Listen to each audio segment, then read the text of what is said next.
தெய்வீகமானவர்களே, அன்பு வணக்கங்கள்.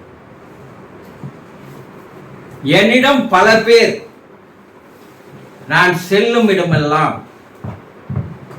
வந்து கேட்கின்ற கேள்வி, குருஜி, நான் கஷ்டத்துல இருந்த கடவுளை வணங்கின, ஆனா கடவுள் என்னை வந்து காப்பாற்றலையே. நான் துன்பத்தில் இருந்த இறைவனை வணங்கின, பரிகாரம் பண்ண, கோயில் கோயிலா போன, விரதம் இருந்த, இறைவன் வந்து என்னை காப்பாற்றலையே. பிரச்சனைக்கு மேல பிரச்சனை, தெய்வத்தை வணங்கின, தெய்வம் அந்த பிரச்சனையில இருந்து காப்பாற்றலையே. பயங்கரமான கடல்ல இருந்த, கடவுள்கிட்ட போய் மனமுருகி வேண்டின, அழுத, இந்த கடல்ல இருந்து என்னை காப்பாற்ற. கடவுள் கை விட்டுட்டாரு. இப்படி பல்வேறு பிரச்சனைகளை வைத்து கடவுளை, தெய்வத்தை, ஆண்டவனை, பரம்பொருளை வணங்கணும், வேண்டணும், பிரார்த்தனை பண்ணோம், விரதம் இருந்தோம், பரிகாரம் பண்ணோம். அந்த தெய்வம் வந்து காப்பாற்றவே இல்லையே. அந்த கடவுளுக்கு கண்ணே இல்லையா? அந்த கடவுளுக்கு காதிலே இல்லையா? இரக்கமே இல்லையா? கருணையே இல்லையா? கல்லு போல நிக்கிறானே. இப்படி பல பேர் வந்து தன்னுடைய வேதனையை பகிர்ந்து கொள்வதை நான் கண்டு வருகிறேன். முதல்ல இவர்கள் எல்லாம் ஆன்மீகவாதிகள்னு சொல்றீங்க பாருங்க. நீங்க முதல்ல தெரிஞ்சுக்க வேண்டியது என்னன்னா, கடவுள் என்ன, கடவுளுடைய உண்மையான நிலைமை என்ன, தெய்வம் என்பது என்ன, அதை பற்றிய ஒரு புரிதல், ஒரு தெரிதல், ஒரு தெளிவு, ஒரு விழிப்புணர்வு எதுவுமே கிடையாது. இது எதையுமே தெரிஞ்சுக்காத நானு தேர்வு எழுத போனேன், கடவுள்கிட்ட வேண்டினேன், என்னை பாஸ் பண்ண வச்சிரு, நான் உனக்கு 100 தேங்காய் உடைக்கிறேன், நான் வேண்டின்னு போய் தான் தேர்வு எழுதினேன். ஆனால் தேர்வில் ஃபெயில் ஆகிட்டேன். 100 தேங்காய் உடைக்கிறேன்னு வேண்டினேன், கடவுள் என்ன ஏமாத்திட்டாரே. குரு, எப்படி இது? +2 படிக்கிற பையன் வந்து கேட்குறான். இப்ப இந்த குழந்தைக்கும் 60 வயதானவர்கள் வந்து சொல்லுவதற்கும் என்ன வித்தியாசம் இருக்கு? இன்னும் இவனுக்கும் ஒரு புரிதல், ஒரு தெரிதல் இல்லை. 60 வயசுக்காரனுங்க இத்தனை ஆண்டுகள் வாழ்ந்தோம், அவனுக்கும் கடவுளை பற்றிய ஒரு தெளிவு இல்லை. இதனால வரக்கூடிய பிரச்சனைகள் தான். கடவுள் என்ன, நீ வேண்டப்பெல்லாம் வந்து சூப்பர்மேன் மாதிரி உடனே கீழே குதிச்சு உனக்கு காப்பாற்றுவாரா? நான் விநாயகனை வேண்டினேன், விநாயகம் வரவே இல்லையே. நான் முருகனை வணங்கினேன், முருகன் மயில வரவே இல்லையே.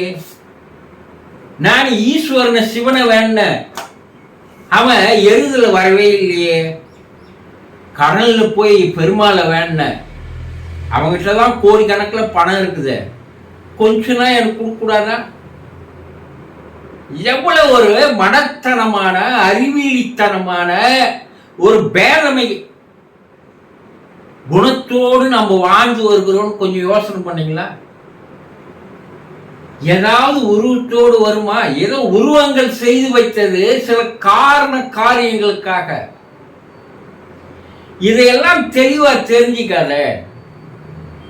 கடவுள் மேல பழியை போடுறது என்பது ஆன்மீகம் என்னன்னு தெரியாது இருக்கிற அடிமுட்டாள்களுடைய உளறல் தான்.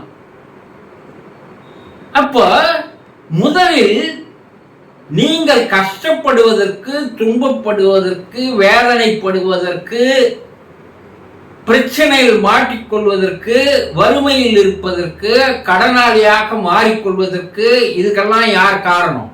கடவுளா? கடவுள் உன்னை கடன் வாங்க சொன்னாரா?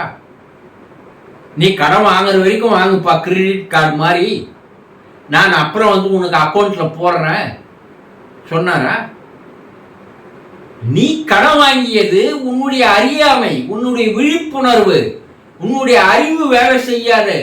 புத்தி இருந்தும் அந்த புத்தியை பயன்படுத்தாம நீ ஊர்பட்ட கடன் வாங்கி சொகுசா வாழ்க்கையை வாழ்ந்துட்டு இப்ப கடன்காரன் உன்னை நெருக்கும் போது கடவுள்கிட்ட ஓடி அந்த அதுதான் நடக்குமா? இப்படிதான் நீங்கள் கஷ்டப்படுவதற்கு, துன்பப்படுவதற்கு, வேதனைப்படுவதற்கு, கவலையில் இருப்பதற்கு, பிரச்சனையில் இருப்பதற்கு எல்லாத்துக்கும் காரணம் கடவுள் இல்லை, நீங்க தான். நாங்களா? நீங்களே தான். இந்த பிரச்சனை வந்தது உங்களால, வறுமை வந்தது உங்களால, துன்பம் வந்தது உங்களால, துயரம் வந்தது உங்களால, பிரச்சனைகள் அதிகமாக்கி கொண்டது நீங்க. எல்லாத்தையும் நீங்க செய்துவிட்டு கடவுள் மேல போய் நீ பழிய போடுறிய. நீ வேணும்னா அவன் நீ செய்த பிரச்சனையெல்லாம் தீர்த்து வச்சிருவானா? கடவுள் என்பவன் ஒரு சக்தி, ஒரு எனர்ஜி, ஒரு ஆற்றல், உருவம் இல்லாத ஒரு அலைவரிசை. இதை எப்ப ஒருத்தன் சரியா புரிஞ்சுக்கிறானோ அப்பதான் அவன் நாம் செய்வதெல்லாம் தவறு என்பது அவனுக்கு தெரியும். நீ உருவத்துல பார்த்துக்கினே இருந்து கோயில் கோயிலா போய் நீ எல்லாத்தையும் தேடி நாங்க போய் நீ அழுதாலும், புரண்டாலும், கத்தனாலும், கதறனாலும், கண்ணீர் விட்டாலும் அந்த உருவங்கள் வராது. அப்ப இதுக்கெல்லாம் காரணம் என்னென்ன? ஒண்ணுமே இல்லை. சில விதிகள் இருக்கிறது, இயற்கை விதிகள், இயற்கை லா, இறைவனுடைய விதி, மனிதனுடைய விதி, சட்ட விதி, போக்குவரத்து விதி, இப்படி சில விதிகள் இருக்கிறது இல்லையா? நீ காரையோ டூ வீலரையோ எடுத்துக்கணும், ராங் ரூட்ல போயிடுற. அது ராங் ரூட், சட்டப்படி போக்குவரத்து விதிப்படி நீ போவது தவறான வழி. ஆனா நீ என்ன பண்ற? வேணும்னு போற. அங்க போக்குவரத்து காவலர் உன்னை நிறுத்தி பெனால்டி போடுறாரு. அப்ப நீ கடவுளே நான் காப்பாத்துவானா? இது நீ செய்த தவறு. அப்போ வாழ்க்கையில எல்லா பிரச்சனைக்கும் காரணம் நீ விதிகளை மீறி செய்கின்ற தவறுகளால் ஏற்படுகின்ற பாதிப்புகள் தான் உனக்கு கர்மாவாக மாறுகிறது. இப்ப கர்மா என்னன்னு தெரிஞ்சுக்கிறீங்களா? இந்த கர்மாக்கள் இருக்கிற வரைக்கும் இந்த கர்மாக்கள் தான் ஒருத்தனை துன்புறுத்துற. கடவுள் எப்பா நீ துன்புறுத்தாத சொல்லுவாரா? ஏமாற்றாத சொல்லுவாரா? மோசம் பண்ணாத சொல்லுவாரா? கொஞ்சம் சிந்திச்சு பாருங்க. எதுவுமே கிடையாது. அப்போ இதற்கெல்லாம் காரணம் நீ அதை அனுபவிக்க வேண்டுமே தவிர கடவுள் இதில் தலையிட மாட்டார். உன்னுடைய எண்ணங்களும் செயல்களும் தவறுகளாக இருக்கும் போது, உன்னுடைய எண்ணங்களும் செயல்களும் இயற்கை விதியை மீறி நடக்கும் போது, விதிகளை மீறி நடக்கும் போது ஏற்படுகின்ற தண்டனைகளால் வருகின்ற விளைவுகள் தான் கஷ்டங்கள், கவலைகள், பிரச்சனைகள், வேதனைகள் எல்லாம் நீயா தேடிக்கொண்டவை. அப்ப கடவுள் என்ன சொல்றாரு? நீ தேடிக்கொண்ட, தவறாக போய் நீ தேடிக்கொண்ட தண்டனைகளை நீதான் அனுபவிக்க வேண்டுமே தவிர நான் அதை காப்பாற்ற முடியாது. அதுக்கு ஒரு விதி இருக்கு. நீ தவறு செய்யறவன், கொலை செய்யறவன், கற்பழிக்கிறவன், லஞ்சம் வாங்குறவன், ஏமாத்துறவன், பொய் சொல்றவனை எல்லாம் போய் கடவுள் கிட்ட வேண்டா. இன்றைய அரசியல்வாதிகள் எல்லாம் போய் கடவுள் கிட்ட வேண்டாம். ஆனா ஏழைப்பட்டவன் லைன்ல நின்று போறான். இப்படி கொள்ளாச்சுவன், கொலை பண்ணவன், ஊழல் பண்ணவன், இவன்லாம் நேரம் ஸ்ட்ரெயிட்டா போறான் கடவுள்கிட்ட, வேண்டான். இப்ப கடவுளை அவனெல்லாம் காப்பாத்திட்டாருன்னா இப்ப லைன்ல போறவன் கதி என்ன? கடவுள் எவனையும் காப்பாற்ற மாட்டார். அதை மட்டும் முதல்ல தெளிவா தெரிஞ்சுங்க.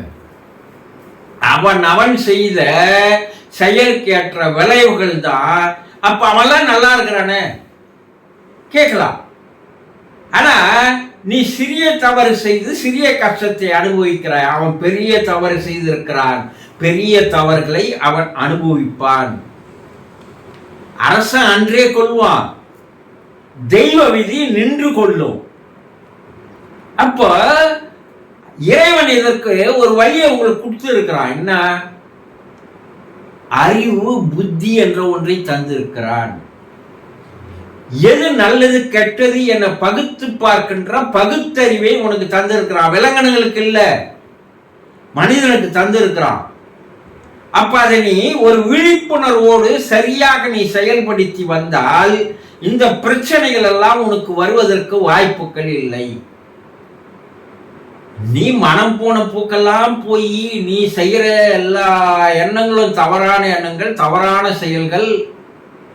அதனால் வரக்கூடிய விளைவுகளை நீதான் அனுபவிக்க வேண்டுமே தவிர மற்றொருவர் வந்து உன்னை காப்பாற்ற மாட்டார்கள். ஆனா நம்ம ஒரு மூடத்தனத்தோடு அறிவு விழிப்பில்லாத நிலையிலே எல்லாரும் கோயிலுக்கு போய் கடவுளை வேண்டது வந்து, ஐயோ என்னை காப்பாத்தலையே, அவனுக்கு கண் இல்லையே, காது இல்லையே, கருணை இல்லையே, கடவுளே இல்லப்பான்னு அப்போ வரான். இவனை காப்பாத்தலைன்னா கட்சியில எங்க வரான்? ஆத்திகனாக வேடம் போட்டவன் நாத்திகனாக மாறுகிறான். இந்த ஆத்திகனுக்கும் கடவுளுடைய தன்மை தெரியல, அதனுடைய தெளிவு இல்லை. நாத்திகனுக்கும் கடவுளுடைய தன்மையும் தெளிவும் இல்லை. இவனை சொல்லி அதெல்லாம் நடக்காதுடா, நீ என்ன நம்புவான்றான். சரி, அவன்லாம் நல்லாக்குறானா? கிடையாது.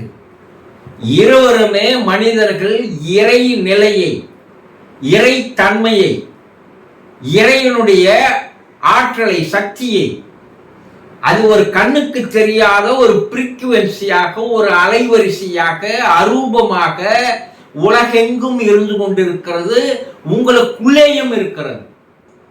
அதை எவன் தெரிந்து கொள்கிறானோ அவனுக்கு விழிப்புணர்வு வந்து விடுகிறது.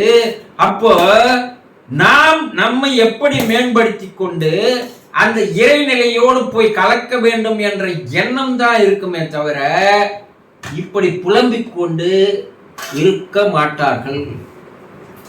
என்னதான் சொன்னாலும் எங்க காதுக்கு அது ஏறல, எங்க புத்திக்கு அது எட்டல, நாங்க மறுபடியும் அதே நிலை வாழ்க்கை தான் வாழ்வோம், அதே செம்மறியாட்டு மந்தியா தான் இருப்போம். என்ன, இந்த ஜென்மத்தில் நீங்கள் எத்தனை ஜென்மங்கள் எடுத்தாலும் இறை நிலையை, இறை தன்மையை, இறை சக்தியை உங்களால் புரிந்து கொள்ளாத வரை இந்த துன்பங்கள், கஷ்டங்கள், கவலைகள், பிரச்சனைகள், வேதனைகள், கடன்கள் எல்லாம் இருந்து கொண்டுதான் இருக்கும். யாரும் உங்களை வந்து காப்பாற்ற மாட்டார்கள் என்பதை தெளிவாக தெரிந்து கொள்பவன் தான் பகுத்தறிவாளன், அறிவு உள்ளவன் என்பதை தெரிந்து கொள்ளுங்கள். சந்தோஷம்.